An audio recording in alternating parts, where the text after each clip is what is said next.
right, everyone, welcome to Seller Roundtable. This is our first inaugural Seller Roundtable, the official first one. The ones prior were beta tests to see if this format would actually work. First guest ever, which is pretty awesome, is Danny Carlson. He's from Kenji ROI. Am I pronouncing that correctly? You're pronouncing that correctly. A lot of people say Kenji Roy, but it is in fact ROI, standing for return on investment. Yes. That's what I thought. Anybody in the business for long enough should know that. But yeah, I've had people call seller SEO CO. So really with SEO. Yeah, that is hilarious. Yeah. So yeah, that's it happens. No biggie. Tomato. Okay, what we'll do here is we'll start out, I guess, with the training since nobody has a question to start out with. And mine's it's kind of basic, but it's actually stuff that is pretty valuable.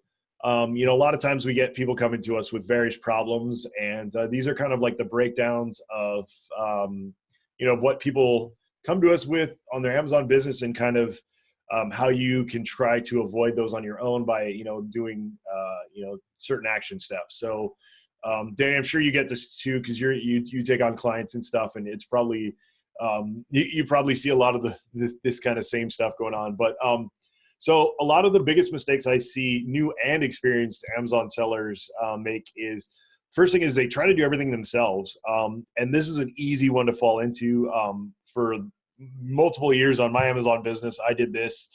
And I think it's generally just because you're lazy. You're like, oh, I don't want to go through the hassle of, trying to find VAs or trying to build systems for those VAs and things like that.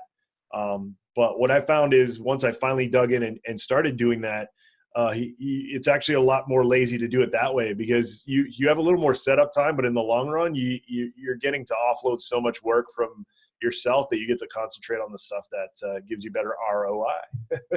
So that's kind of my first tip, is to hire out. And Danny's in the Philippines, and a good resource is onlinejobs.ph, which is a Filipino VA workforce.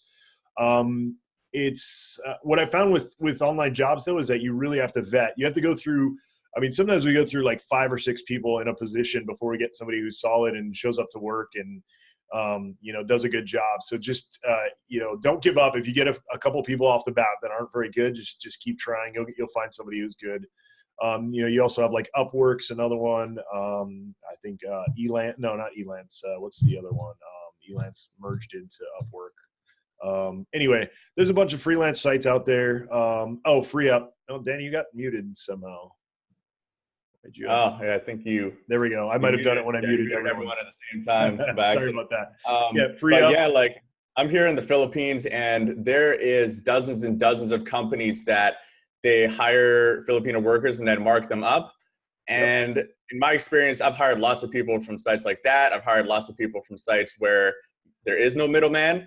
I always go with sites where there is no middleman now. I really don't see very much value in the sites that they're either going to add a percentage onto the hourly wage of the virtual assistants, or they're going to give a finder's fee of usually about $500 to pair you up with the right person, when really you should be learning that skill yourself of how to find and hire good talent. That is a very important skill as a business owner, beyond just a virtual assistant with so many roles. So definitely look for like virtual staff finder or onlinejobs.ph, or if you're doing it on Upwork, then try to quickly get them paid off of Upwork.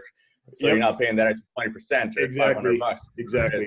Yep. And another cool tool to combine with those virtual workers is what we use is a website called Hubstaff, which is really cool because it'll track time, it'll automate payments, and it also does like random screenshots, so you can make sure that your VA is staying on task.